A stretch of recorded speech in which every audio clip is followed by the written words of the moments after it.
Welcome back, everyone, for another deep dive. Yeah. Today we're going to be looking at the idea of mind management, not time management. Ooh. We've got excerpts from Mind Management, Not Time Management by David Kadavy. And I love that title. yeah, it's really good. Mm. And it's had me like totally rethinking how I approach productivity. Mm. Like, what if we've been focusing on the wrong thing this whole time? Yeah. What if it's not about like cramming more tasks into our already busy day, but about creating the right mental state for creative work to just flourish? It's such a fascinating premise. And I think Kadavy really challenges that traditional time management paradigm, where we're obsessed with, Yeah, optimizing every second and how that might actually be stifling our creative potential. I'm already hooked. Yeah. So where does he start with this whole thing? Well, he kind of takes us back to the origins of time management and how it, traces back to the Industrial Revolution and Frederick Taylor's principles of scientific management. Oh yeah, I know exactly what you're talking about. Yeah. So we're talking about like the guy with the stopwatch, like obsessed with the efficiency. Yes, I exactly. can't imagine like someone timing my every move while I'm trying to write. Right. Talk about pressure. Yeah, Taylor's methods were groundbreaking for their time, but they were really designed for factories and assembly lines, not for the kind of knowledge work that we do today. Totally. So Yeah. trying to apply those same rigid principles to creative work Yeah. is kind of like Yeah. trying to fit a square peg in a round hole. Yeah. Exactly. And he has some really entertaining examples in the book. There's this subway app that helps New Yorkers shave seconds off their commute Really? by telling them exactly where to stand on the platform. Oh my gosh. That's taking efficiency a little bit too far. Right. I think I would rather just like enjoy my coffee and people watch on my morning commute. Yeah, I think that makes a lot of sense. It highlights how we've become so obsessed with saving time that we forget to actually live. And he even admits to training himself to press the elevator button with a no-look pass in the mirror. Okay. Now I'm feeling a little guilty about my own time-saving obsessions. Well, the point isn't to completely abandon time management, but to shift our focus. Instead of constantly trying to squeeze more tasks into our schedule, Kadavy suggests we cultivate the right mental environment for valuable thoughts and ideas to emerge. So it's more about working smarter, not harder. Exactly. And he calls this mind management. Mind management. Okay, I'm all ears. Tell me more. So essentially, it's about understanding and harnessing your mental states in order to, cultivate that creativity. Okay. It's about recognizing when you're primed for different types of thinking and structuring your work accordingly. So instead of being a slave to the clock, I should be paying more attention to my own like internal rhythms and energy levels. Yes, exactly. And that's where he introduces this really intriguing concept called the creative sweet spot. Ooh. I love the idea of a sweet spot, especially when it comes to creativity. So what is this creative sweet spot? Well, it's that magical time and place where your best ideas flow effortlessly. And he actually discovered his while he was living in Medellin, Colombia. Oh, wow. And he found that something about the environment and his routine there consistently led to his most brilliant work. That's a really great example. And it makes me think about my own peak creative times. Like, I definitely do my best writing in the early mornings with a cup of coffee before the world gets too loud. So how do we actually find our own creative sweet spots? It starts with self-awareness. Pay attention to when and where you feel most creative. Is it a specific time of day? Is it a certain environment? What activities or rituals help you get into that flow? And once you start noticing those patterns, you can intentionally design your days to tap into them more often.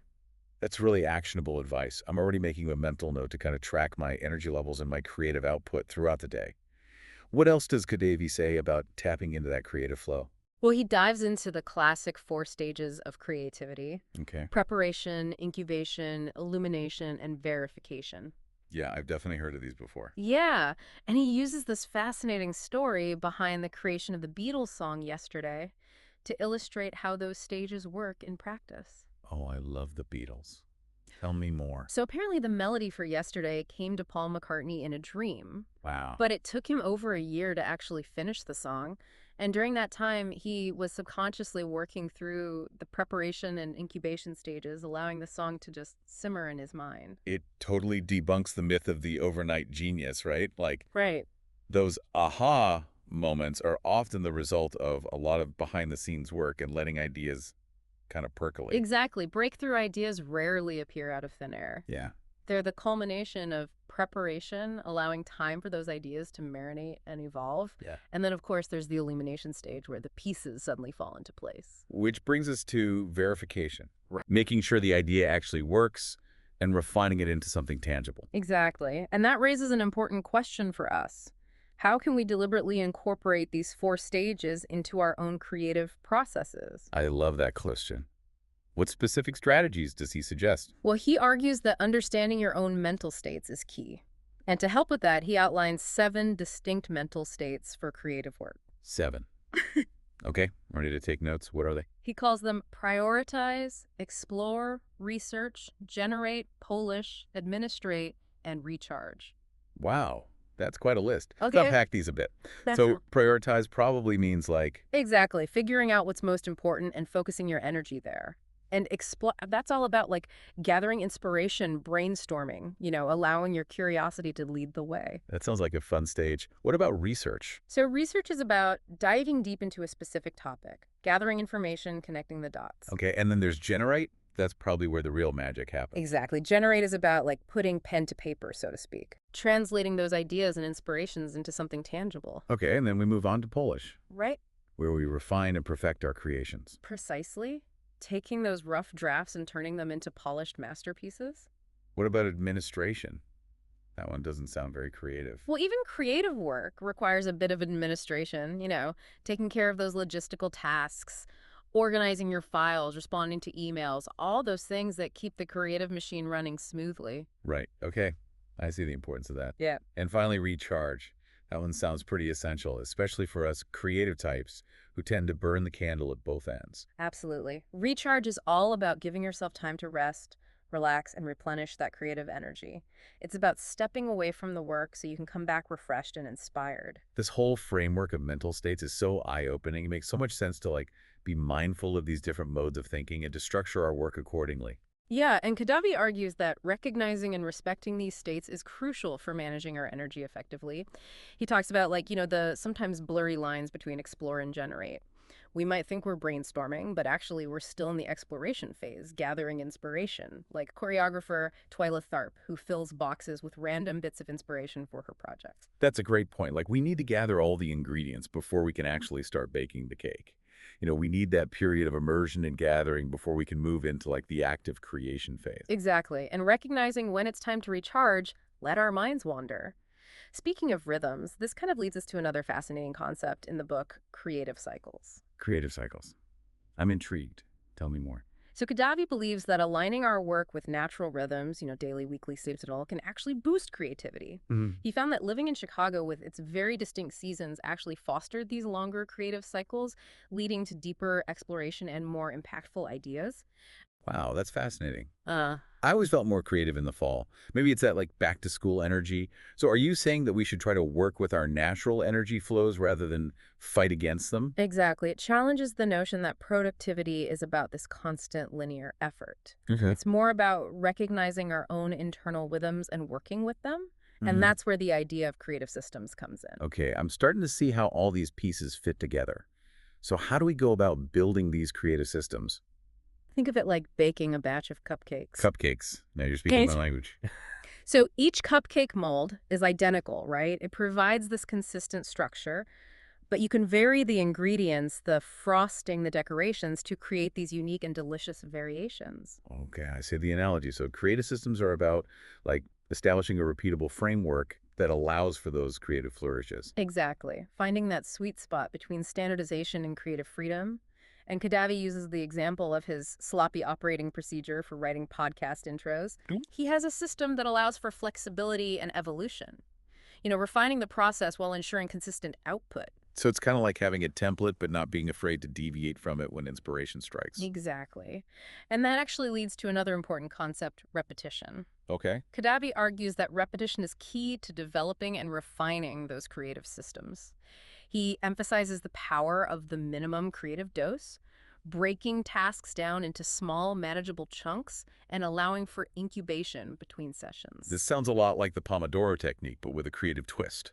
Yeah, there are some similarities, but the focus here is really on honoring the natural ebb and flow of the creative process, recognizing that forcing ourselves to generate brilliant ideas on demand is often counterproductive. It's like trying to squeeze water from a stone. Sometimes you need to step back and let things percolate. Exactly. And Kadavy emphasizes that our brains are actually wired for pattern recognition.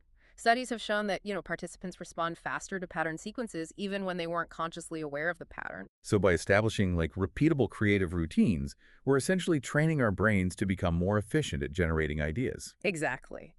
That brings us to a concept that might seem a bit counterintuitive: creative constraints. Constraints. But don't constraints limit creativity? Not necessarily. Think about the early days of automobiles. When cars were made by hand, each one was unique, but they were also prone to variations and inconsistencies. It wasn't until standardized parts were introduced that mass production became possible. So similarly, by establishing certain constraints in our creative process, we can actually free up mental energy to focus on the truly innovative aspects of our work. So it's like setting boundaries to create space for creativity to flourish. Exactly. Kadavy uses the example of his newsletter production process. By establishing this clear framework with repeatable tasks and deadlines, he's able to consistently deliver high-quality content without feeling overwhelmed. So it's about removing the decision fatigue and streamlining the process. So you can Yeah. really focus on that creative heavy lifting. I can see how that would be super helpful. But let's face it, life is rarely like a perfectly orchestrated symphony of creative flow. Right. That's where his chapter on creating in chaos comes in. Yes, he doesn't sugarcoat the challenges. Yeah. He talks about, dealing with visa nightmares, the sudden loss of his mother, things that could derail even the most organized creative person. That's so real. Yeah. It's reassuring to know that even successful creatives have to deal with those kinds of challenges. And his point is that, these disruptions are inevitable. The key is to develop a mindset and a system that allows for adaptation and resilience. So it's about rolling with the punches, but also having a framework to kind of help you get back on track. Exactly. What kind of system does he recommend for dealing with that chaos? One of the key strategies he highlights is organizing tasks by mental state. Okay. So he uses tags in his task management system to categorize tasks according to the mental energy they require. So when you're feeling drained or overwhelmed, you can choose tasks that require less mental bandwidth, like those tagged explore or administrate. Right. That's brilliant. Mhm. It takes the pressure off of having to always be in that generate mode. Precisely. You're working with your energy levels, not against them. And that brings us to another fascinating concept: task triggers. These are those cues that help us remember important actions. Task triggers. I'm all about finding ways to improve my memory. Tell me more. I'm really intrigued by this whole idea of task triggers. Yeah. I feel like I'm constantly forgetting things, especially when I'm in the middle of a creative project. Yeah, we've all been there. So Kadavy actually analyzes the effectiveness of different triggers based on his own experiences, from remembering his backpack as a kid to bringing his lunch to school. I love that he uses those personal anecdotes to illustrate these concepts. Yeah. It makes them so much more relatable. Yeah, and what's so fascinating here is he breaks down the ideal characteristics of an effective trigger. Okay. He says it needs to be reliable, specific to the context, easy to implement, and clearly connected to the desired action. That makes a lot of sense. So instead of relying on vague reminders or sticky notes that just get lost in the shuffle, we should try to create triggers that are built into our routines and our environments. Exactly. Think about it like this. If you want to remember to take your vitamins every morning, you might put them right next to your coffee maker. Oh, The act of making coffee becomes the trigger for taking your vitamins. that's a great example. Whoa. I'm definitely going to start thinking more strategically about my task triggers. Mm-hmm. But what about those times when we have a brilliant idea, but then completely forget about it? Oh, yeah. He talks about that too, right? He does. He calls it the creative cascade. It's this system for capturing and processing ideas so that nothing falls through the cracks. The creative cascade. That sounds pretty epic. How does it work? Imagine a series of interconnected pools, Okay. each representing a different stage of the creative process. Okay. So the first pool is where you capture those initial sparks of inspiration. Mhm. Then as you refine and develop those ideas, they kind of flow into the next pool and so on until they eventually reach the pool of action. I love that visual. So it's not just about having like a random notebook where ideas get lost. Right. It's about having like a system for moving those ideas from inspiration to implementation. Exactly. It's about harnessing that natural flow of creative energy from that initial aha moment to the final product. This whole conversation has been so insightful. I feel like I have a completely new framework for thinking about productivity and creativity. Me too. And it all comes back to the core message of this whole mind management thing. Mhm. It's not about doing more, it's about thinking better. Yeah. It's about understanding our mental states, establishing creative systems, and working with our natural rhythms. It's about giving ourselves permission to work in a way that feels natural and sustainable, rather than like trying to force ourselves into a mold that doesn't fit. Exactly. And it kind of leads us to this final thought that Kadavy leaves us with. What if instead of constantly striving for more, faster, better, we focused on creating a life that allows for spaciousness, reflection, and deep work? Yeah. What if by embracing limitations, both internal and external, we actually unlock a more fulfilling and creatively abundant life? It's such a powerful question, especially in a culture that often glorifies busyness and productivity at all costs. Hmm. But it's also incredibly freeing.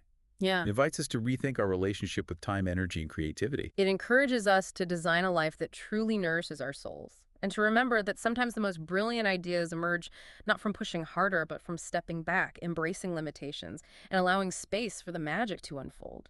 So as we wrap up this deep dive into mind management, I want to leave you with this. It's not about doing more. It's about thinking better. And sometimes the most innovative solutions come from the most unexpected places. That's Who knows? Maybe your next creative breakthrough will happen while you're taking a walk, washing the dishes, or even changing clothes in a less than ideal laundromat bathroom. Until next time, fellow deep divers, keep exploring, keep creating, and keep embracing the beautiful messiness of it all.